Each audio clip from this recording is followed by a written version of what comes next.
Your voice, your vote. Let's take a live look at the White House right now. President Obama is going to stay home today as millions of Americans head to the polls. He is not on the ballot, but this election with so much at stake is very much about him and his policies. ABC's John Carl is here. And John, this vote will could even shake up the president's final 2 years in office. George, this vote will go a long way towards defining President Obama's last 2 years in office. And while he hasn't been on the ballot, this election has seemed like one all about the president. This morning, President Obama is playing a starring role in elections across the country. Obama's senator, not yours. Pryor, O-B-A-M-A. In state after state, Republicans have painted this election as a referendum on Barack Obama, prompting even some Democrats to run their own ads criticizing the president. I'm not Barack Obama. The administration's policies are simply wrong. Democrat Michelle Nunn in Georgia aired this ad to show a photo of her with President Obama is not what it seems. But what he doesn't tell you is that it was taken at an event honoring President Bush. The president recently played right into the Republican game plan. I'm not on the ballot this fall, but make no mistake, these policies are on the ballot. Every single one of them. In race after race, Republican candidates have made sure everybody saw that.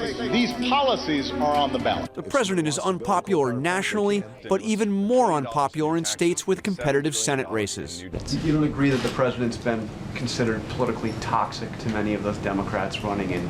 It won't surprise you to hear that I do not agree with that assessment.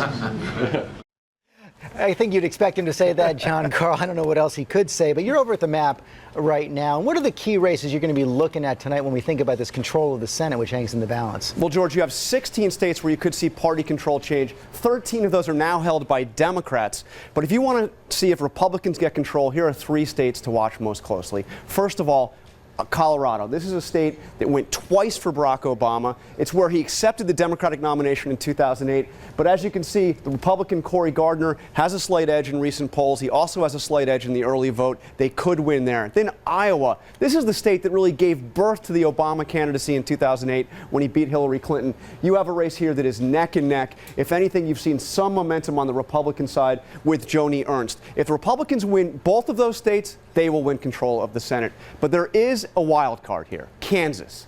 This is a state that is about as Republican as they get. They haven't defeated a Republican senator here since 1932. But look at this. You have an independent, Greg Orman, who could win this race.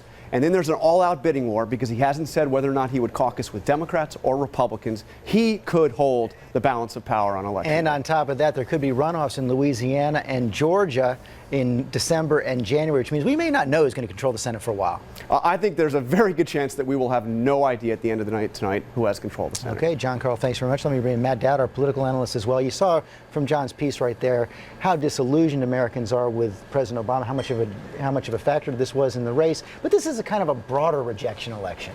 Yeah, I think it's an election about how sour the country is, and it's about both parties. Neither party in the aftermath of this election is going to be embraced by the country, but the president, for the second midterm in a row for him, he can win a presidential election, usually going away. For the second midterm, this is a rejection of him and his leadership because he is the Democratic Party, and the Democratic Party is likely to lose seats tonight. That's what it's looking like right now. Let's look ahead a little bit to 2016. We have a new poll out this morning which shows Hillary Clinton far more popular than her potential Republican opponents right now. And in many ways, today's midterm election is kind of the starting gun for 2016. Absolutely. I think tonight, it's probably going to even begin before the polls close tonight. All these candidates are going to be in their rooms, the potential candidates. And I think the biggest question mark in this whole thing is Hillary Clinton. Democrats will pivot off her, and Republicans will pivot off her. She is the candidate that is most popular right now, and I think at that point, is that decision she has to make, is everything else falls from there. The dominoes fall based on Hillary Clinton. Okay, Matt, thanks so much. You're going to be here tonight. Yeah. John Carl is going to be here tonight. We're going to have our special election coverage. Our whole team for 7 hours of breaking news across all our platforms. Primetime special at 10 p.m. right here on ABC. We are covering this election more deeply than ever before. And you'll be right back here with us tomorrow morning with the latest as well.